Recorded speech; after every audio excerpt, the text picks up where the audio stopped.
आणि एक महत्त्वाचा विषय आपल्यापुढे मी मांडत आहे। मी स्वतः doctor Sujit Dharma Patre, MIT art design and technology university Pune येथे संचालक म्हणून मी कार्यरत आहे। MIT art design and technology युनिव्हर्सिटीचे कार्याध्यक्ष डॉक्टर मंगेश कराड आणि मी स्वतः आम्ही युनिव्हर्सिटी झाल्यानंतर काही वर्षात 2021-22 मध्ये एक अभिनव उपक्रम चालू केला आणि भारतातील एक वेगळी संस्था ज्याची संकल्पना ही प्रशासकीय अधिकारी होण्यासाठी जी मुलं परीक्षेसाठी अभ्यास करतात त्या मुलांनी 12वी नंतर जी UGC अप्रूव्ड डिग्री कोणत्याही परीक्षेला बसण्यासाठी लागते ती UGC अप्रूव्ड डिग्री घ्यावी आणि त्या डिग्रीमध्येच UPSC आणि MPSC याचा पूर्ण अभ्यासक्रम 3 वर्षामध्ये आपण कंप्लीट करून घ्यावा या हेतूने या संस्थेची निर्मिती झाली। माझं स्वतःचं MTech आणि PhD हे कॉलेज ऑफ इंजिनिअरिंग पुणे येथे इलेक्ट्रॉनिक्स अँड टेलिकम्युनिकेशनमध्ये झालं आहे आणि त्यानंतर माझं सेकंड PhD माझं हिस्ट्रीमध्ये आणि मायक्रोलॉजी यामध्ये चालू आहे। त्यासोबत मी जेव्हा UPSCला होतो तेव्हा आमची जी मित्रमंडळी आहेत त्याच्यामध्ये श्री महेश भागवत IPS तेलंगणा ते आता डायरेक्टर जनरल आहेत, आनंद पाटील सेक्रेटरी आहेत जे महाराष्ट्राचे IAS अधिकारी आहेत,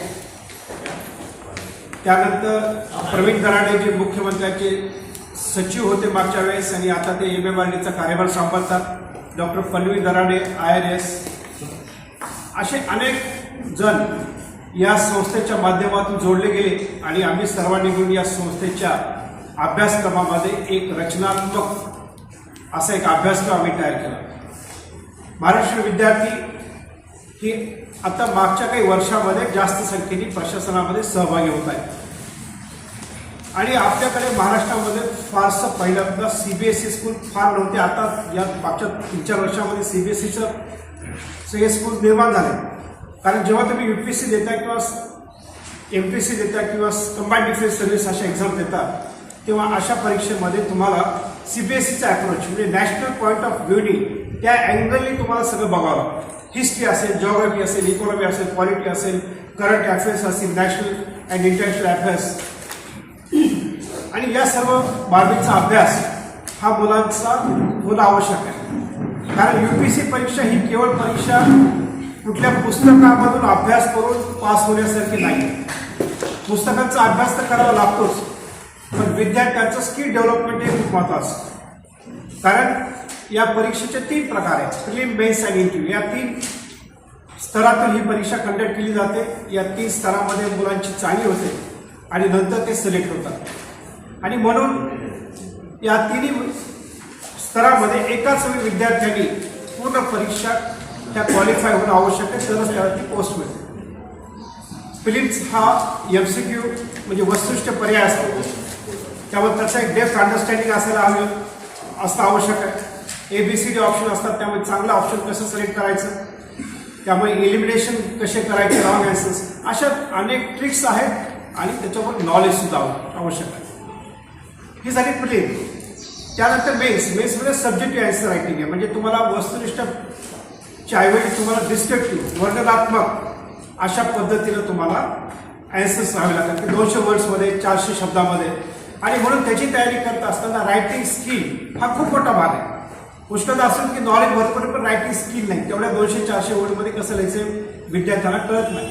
पुष्कळदा रायटिंग स्किल आहे पण त्याच्यामध्ये लागणारा कंटेंट नॉलेज नाही आणि म्हणून नॉलेज आणि स्किल डेव्हलपमेंट ह्या दोन्हीला एकत्र करून मेन्स कशी क्वालिफाय करता येते याबाबतचा जो अभ्यासक्रम लागतो तो अभ्यासक्रम आम्ही या BA ॲडमिनिस्ट्रेशन आणि MA पब्लिक ॲडमिनिस्ट्रेशन या 2 पदवी आणि पदव्युत्तर अभ्यासक्रमामध्ये आम्ही समाविष्ट केलं आहे। हे सर्व करत असताना या 2 प्रोग्रामचे बेनिफिट्स काय, तर ही UGC अप्रूव्ड डिग्री आहे, त्यामुळे या डिग्रीनंतर मुलं कुठल्याही कॉम्पिटेटिव्ह एक्झामिनेशनमध्ये बसण्यास प्राप्त आहे। दुसरं अत्यंत महत्त्वाचा भाग म्हणजे डिग्रीमध्येच तुमची पूर्ण UPSC MPSCची तुमची पूर्ण तयारी होते. जसं मी आता सांगितलं प्रिलिम मेन्स आणि इंटरव्ह्यू म्हणजे कम्युनिकेशन स्किल्स, तुम्ही कसे बोलता, किती इथिकल माइंडसेटने तुम्ही स्वतः प्रश्नाला सामोरे जाता, तुमचा कॉन्फिडन्स काय आहे, हा कॉन्फिडन्स तुमचा नॉलेज आणि कम्युनिकेशन स्किल ह्याच्यावर अवलंबून. त्यामुळे त्यांची प्रॅक्टिस होणं आवश्यक आहे. मुलांचे प्रेझेंटेशन घेणं असतील, ग्रुप डिस्कशन असेल, मूट पार्लमेंट असतील, त्यामुळे अशा वेगवेगळ्या ऍक्टिव्हिटीमध्ये मुलांचं कम्युनिकेशन स्किल हे अत्यंत चांगलं करणं आवश्यक आहे, जेणेकरून त्यांना मेंटूची भीती वाटणार. कारण या तिन्ही विषयामध्ये चांगले मार्क पडले तरच त्यांना गोष्ट मिळते. त्यामुळे तिन्ही विषयामध्ये त्यांची एक्सपर्टाईज करून घेणं आवश्यक आहे आणि त्या हेतूनं या अभ्यासक्रमाची रचना आणि या अभ्यासक्रमाचं जे काही परीक्षा होते त्या परीक्षा UPSC परीक्षेसारख्याच आहेत. त्यामुळे हे जे बेनिफिट आहे की UGC अप्रूव्ड डिग्री आणि याचा अभ्यासक्रम हा पूर्ण UPSCच्या अभ्यासक्रमासारखाच आहे. प्रिलिम मेन्स आणि इंटरव्ह्यू यासोबत ऑप्शनल सब्जेक्ट आहे. पब्लिक ॲडमिनिस्ट्रेशन एक ऑप्शनल सब्जेक्ट आम्ही याच्यामध्ये तयार करून घेतो. त्यामुळे तिन्ही परीक्षेसाठी आवश्यक असणाऱ्या सर्व बाबी या अभ्यासक्रमामध्ये समाविष्ट आहेत. त्याची परीक्षा त्याच पद्धतीनं करून घेण्यात येते. त्यामुळे विद्यार्थी जेव्हा UPSCला बसतात तेव्हा त्यांना ते नवीन वाटत नाही, पहिल्या वेळेस आपण बसतो असं वाटत नाही. कारण असंख्य परीक्षा त्यांचा सराव या परीक्षा माध्यमातून आपण करून घेतला असतो. आणि मी जसं आता सांगितलं अनेक IAS IPS officers, UPSC चेअरमन्स, MPSC चेअरमन्स हे सर्व लोक या ॲडव्हायझरी बोर्डमध्ये आहेत आणि ते विद्यार्थ्यांना वेळोवेळी मार्गदर्शन करतात. हे मार्गदर्शन मुलांसाठी अत्यंत आवश्यक आहे. कारण मला अनुभव आहे की मी जेव्हा UPSC देत होतो तेव्हा UPSC चेअरमन आम्हाला बघायला मिळत नाही. पण आता अनेक UPSC चेअरमन UPSC चेअरमन्स हे आपल्या संस्थेमध्ये ॲडव्हायझरी बोर्डमध्ये असल्यामुळे ते विद्यार्थ्यांना 2 महिन्यातून ते मार्गदर्शन करतात आणि हे मार्गदर्शन मुलांच्या यशासाठी खूप मैलाचा दगड असं सिद्ध होतं. त्यासोबत ह्याच्यामध्ये केवळ MPSC UPSCच नाही तर यासोबत याच्यामध्ये स्टाफ सिलेक्शन कमिशन आहे. कारण सगळेच मुलं बसणार आहे की UPSC MPSC होणार. फार क्वचित मुलं UPSC किंवा MPSC त्यांच्या जागेच्या जे काही जागा निघतील त्यानुसार. आणि बाकी विद्यार्थ्यांनी करायचं काय, त्यामुळे करिअर बी हा फार महत्वाचा UPSCमध्ये. सगळेच मुलं MPSC UPSC स्टाफ सिलेक्शन होणार नाही, मग त्यांच्यामध्ये RBI आहे. RBIची ग्रेड बी एक्झाम ह्याचा स्केल खूप चांगला आहे. किंवा बँकिंग सेक्टरमध्ये एक्झाम्स आहेत, रेल्वे रिक्रुटमेंट बोर्ड्स आहेत, कंबाईंड डिफेन्स सर्व्हिस एक्झाम्स आहेत, बँकिंग एक्झाम्स. ह्याच्यामध्ये सगळं CSAT आणि ॲप्टिट्यूड जे लागतं ते सगळं UPSCचा भाग आहे. UPSCचा तुम्ही अभ्यास ओव्हरऑल केला तर या परीक्षा तुम्ही क्वालिफाय होऊ शकता. आणि म्हणून आमचे काही विद्यार्थी जेव्हा आपण ही संस्था 2021-22ला स्टार्ट केली, चालू केली आणि ते विद्यार्थी आता प्रिपरेशन करतायत, जे डिग्री पास होऊन गेले ते आता UPSCच्या एक्सक्लुझिव्ह कॉम्प्रिहेन्सिव्ह स्टडी करतायत आणि ते आता UPSCला ॲप्युअर होत आहेत. त्याच्यातले काही मुलं थर्ड इयरमध्येच कॅट एक्झाम जी प्रतिष्ठित इंडियन इन्स्टिट्यूट ऑफ मॅनेजमेंट आहे त्याच्या MBA मध्ये पण ती सिलेक्ट झाली. काही मुलं सीनियर सिलेक्ट झाली रिटर्नमध्ये, ते आता इंटरव्ह्यूला आहे. ही विद्यार्थी काय करिअर ते फिक्स करतात आणि UPSCला लागतात. म्हणजे काय होतं की कॉन्फिडन्स येतो आपल्याला. नाहीतर काय होतं की बऱ्याचदा UPSCची परीक्षा त्याचा अभ्यास त्या विशेष सर्कल्समध्ये व्यक्ती बोलतो, त्याच्यामध्ये प्रिलिम मेन्स परत इंटरव्ह्यूला जातो, परत इंटरव्ह्यूला नाही झालं की परत प्रिलिमला फेल होतो. असं करत एक विशेष सर्कलमध्ये तो अडकत जातो आणि वर्ष कशी निघून जातात हे कुणाला समजत सुद्धा नाही. 5-7 वर्ष निघून झाल्यानंतर दुर्दैवानं नाही झालं तर मग त्याला परत आपण काय करायचं हा प्रश्न निर्माण होतो. आणि म्हणून आम्ही ते जोड दिले की UPSCसाठी तयारी तर आम्ही करून घेऊच, पण करिअर बी इन्शुअर करण्यासाठी अशोर करण्यासाठी संपूर्णपणे मार्गदर्शन करू. त्यामुळे करिअर बी हा एक याचा या अभ्यासक्रमाचा एक महत्वाचा भाग आहे आणि ते आम्ही कन्सिडर केलं. इन्फ्रास्ट्रक्चर MIT इन्फ्रास्ट्रक्चर तुम्ही वेबसाईटवर गेला तर तुम्हाला लक्षात येईल अतिशय चांगलं इन्फ्रास्ट्रक्चर आहे. त्याच्यामध्ये मॉडर्न क्लासरूम्स आहेत, सुसज्ज लॅबरी आहेत, रीडिंग रूम आहे, तिथे विद्यार्थी कॉलेज आवर्स नंतर अभ्यास करू शकतात.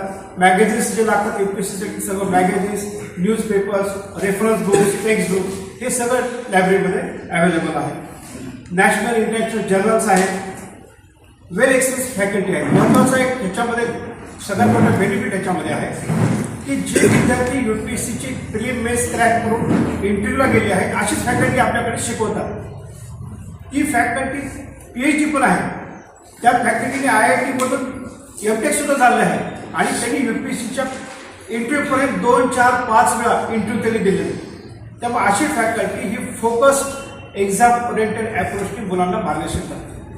आणि UPSCचा पॅटर्न, मेन्सचा पॅटर्न दरवर्षी बदलत राहतो आणि या बदलत्या पॅटर्न प्रमाणे शिक्षणामध्ये सुद्धा निरंतर त्याच्यामध्ये चेंजेस करणं आवश्यक आहे. त्याच्या नोट्समध्ये चेंजेस करणं आवश्यक आहे, टीचिंग मेथडॉलॉजीमध्ये चेंजेस करणं आवश्यक आहे आणि टीचिंग लर्निंग प्रोसेस ही विद्यार्थ्यांचे कन्सेप्ट हे अंडरस्टँड करण्यासाठी असली पाहिजे, विद्यार्थ्यांना ते समजलं पाहिजे. आणि एखाद्या विद्यार्थी जर त्याच्यामध्ये लाजत असेल तर त्याच्यासाठी डाऊट क्लिअरिंग आणि मेंटी सेशन हा आम्ही टाइम टेबलचा भाग केला, जेणेकरून नंतर सुद्धा विद्यार्थी त्या वेळेमध्ये आपले जे प्रोफेसर्स त्यांच्यासोबत अवेलेबल असतील आणि त्यावेळेस त्यांचे प्रश्न विचारतील.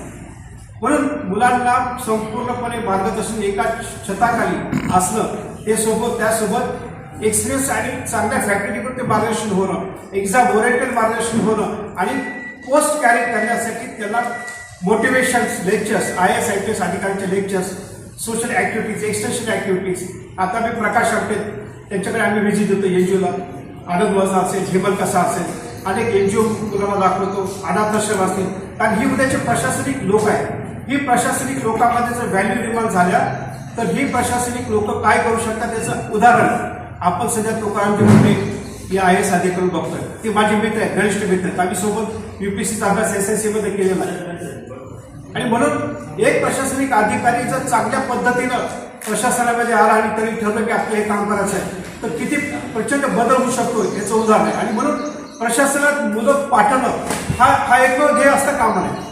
प्रशासनामध्ये उत्तम नीतिमत्तेचे चांगले संस्कार केलेले आणि ज्याला सोसायटी आणि इतर लोकांबद्दल भावना आहेत, इमोशन्स आहेत, अशी मुलं इकडे झाली तरच ती स्वरूप या सोसायटीचं आणि देशाचं बदलू शकतात. त्यामुळे इथं पण आम्ही केवळ टेक्निकल मुलांना तयार करून फक्त UPSCमध्ये पाठवा, याच्यापेक्षाही त्यांना त्याच्यावर राष्ट्रप्रेमाचे, समाजाच्या ज्या काही गोष्टी आहेत, समाजामध्ये जे प्रॉब्लेम्स आहेत ह्याची भावना त्यांच्यामध्ये निर्माण जर झाली तरच हे विद्यार्थी चांगलं प्रशासनिक काम करू शकतील. आणि आम्ही नैतिक नीतिमूल्यावर भर आहे आणि नीतिमूल्यांचे अनेक सब्जेक्ट्स हे आमच्या करिक्युलमचा भाग आहे. त्यासोबत इथे मी म्हटल्याप्रमाणे अनेक IAS IPS अधिकारी महेश भागवत हे चांगली काम महाराष्ट्राचे पूर्ण देशामध्ये सध्या मार्गदर्शन करतात. पूर्ण UPSCच्या विद्यार्थ्यांना, आनंद पाटील अनेक विद्यार्थ्यांना मार्गदर्शन करतात. आणि ही सर्व लोक या संस्थेशी निगडीत असल्यामुळे विद्यार्थ्यांना त्या पद्धतीचं प्रशिक्षण इथं दिलं जातं, परीक्षा वैभव प्रशिक्षण दिलं जातं. आणि डॉक्टर मंगेश कराड हे याच भावनेने इथं काम करते की ह्याच्यातून कुठं प्रॉफिट मेकिंग नाही, तर ह्याच्यातून चांगले समर्थक अधिकारी घडले पाहिजे हा त्याच्या पाठीमागचा उद्देश आहे. आता आपण फीच्या बाबतीत म्हणा तर BA ॲडमिनिस्ट्रेशन आणि MA पॉलिटिकल ॲडमिनिस्ट्रेशनची प्रथम वर्षाची फीस ही 1,11,000. आता ही नॉर्मल आपण बघतो की BA मध्ये फीस 50-40 या दरम्यान इतर ठिकाणी असतं. मग इथे फीस असण्याचं काम कशामुळे एवढी फीस आहे? तर ह्याच्यामध्ये आपण जो अभ्यासक्रम चालू केला आहे BA ॲडमिनिस्ट्रेशन आणि MA पब्लिक ॲडमिनिस्ट्रेशन, हे डिग्री तर आपण देतोच, डिग्रीचे क्रेडिट्स आपण तयार करून घेतोच, पण त्याशिवाय एक्स्ट्रा कोचिंग जे मुलांना बाहेर घ्यावं लागतं ते कोचिंग पण त्याच्यात अंतर्भूत आहे. त्यासोबत पर्सेंटेज डेव्हलपमेंट ह्याचे सेशन्स अंतर्भूत आहेत. MPSC UPSCचे जे चेअरमन्स, IAS IPSचे गेस्ट लेक्चर्स त्याच्यात इन्क्लूड आहेत, त्यांच्या NGOच्या व्हिजिट त्याच्यामध्ये इन्क्लूड आहेत. आणि म्हणून सर्वांगीण विकासासाठी जे जे काय लागतं, नाही तर नॉर्मली काय होतं मुलं BA करतात, ठीक आहे 50,000 तिथं खर्च करतील, 1.5 लाखाचा एक क्लास लावतात, त्या क्लासमध्ये 2 ते 3 तास डेली शिक्षण होतं आणि 1 वर्षामध्ये ते संपून जातं. इथे आम्ही 3 वर्ष मुलांना घडवतोय. सकाळी 9:30 ते 4:30 8 तास, फक्त 1 तासमध्ये जेवणाचा सोडला तर 7-7.25 तास मुलं कंटिन्यू म्हणतो मी, कुठेही त्यांना ब्रेक न जात नाही, कंटिन्यू अभ्यासक्रमामध्ये असतात. म्हणजे 3 वर्षामध्ये दररोज 7 तास असणारं coaching plus degree plus percentage development ह्या सगळ्या गोष्टी आणि उत्तम इन्फ्रास्ट्रक्चर. मुलाला पुस्तकं खरेदी करायची बाहेरची गरज नाही, मुलांना कुठलेही इंटरव्ह्यूसाठी बाहेर जायची गरज नाही. कारण UPSCची चेअरमन आणि चांगलं पॅनल इथून इंटरव्ह्यू कंडक्ट करतात. नाही तर बाहेर इंटरव्ह्यूसाठी सुद्धा 20,000-25,000 घेणारी संस्था आहे, अनेक संस्था आहे. त्यामुळे एका छत्राखाली हे सर्व आपल्याला मिळणार, हे मिळतं आणि त्याची क्वालिटी आम्ही इन्शुअर करण्यासाठी ही सगळी लोक जी आहेत, जी UPSC चेअरमन्स आहेत, MPSCचे चेअरमन्स आहेत, IAS अधिकारी आहेत, हे सर्व आम्ही बोर्ड ऑफ स्टडीची मीटिंग घेऊन ह्याच्याबद्दल आम्ही इन्शुअर करतो की क्वालिटी टीचिंग लर्निंग होतं का नाही, रेग्युलेटरी पाळली जाते की नाही, एक्झाम ओरिएंटेड अप्रोच दिला जाता पण नाही, किंवा जे काही तुम्हाला टेक्नॉलॉजी किंवा पेडॉलॉजी, टीचिंग पेडॉलॉजीमध्ये जे काही बदल करायचे ते सध्याच्या UPSC पॅटर्नमध्ये जे चेंजेस दिसत आहेत त्या पद्धतीने होत आहेत की नाही, अशा पद्धतीनं त्याचं सुपरविजन आणि त्याचं वेळोवेळी आम्ही रिव्ह्यू घेतला जातो. त्यामुळे स्टेक होल्डर फीडबॅक असतो, म्हणजे पॅरेंट्स असतील, मुलं असतील, शिक्षक असतील, या सगळ्यांचा फीडबॅक देऊन तो फीडबॅक आम्ही वेबसाईटवर डिक्लेअर करतो. तो फीडबॅक सगळ्या वेबसाईटमध्ये सगळ्या लोकांना पण गेला पाहिजे की काय फीडबॅक आहे, पॅरेंट्सचा फीडबॅक काय आहे, आणि इट इज जेन्युइन फीडबॅक.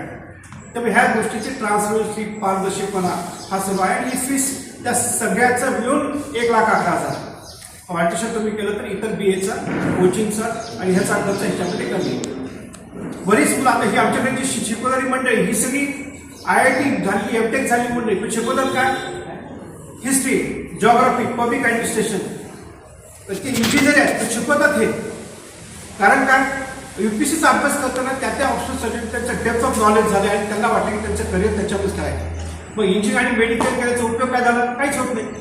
मग तुम्ही इंजिनिअरिंग मेडिकल करून UPSC देण्याऐवजी, कारण इंजिनिअरिंग आणि मेडिकलचा फारसे काही क्वेश्चन्स UPSCमध्ये येत नाही.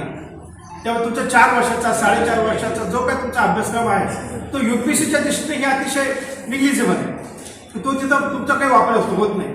आणि मग कशाला तुम्ही 4 आणि 4.5 वर्ष एक्स्ट्रा वाया घालताय? कशाला पैसे वाया घालतात? ते इंजिनिअरिंग मेडिकल झाल्यानंतर परत कोचिंगसाठी 1.5 लाख म्हणजे वेळ जातो, तुमचा पैसा जातो.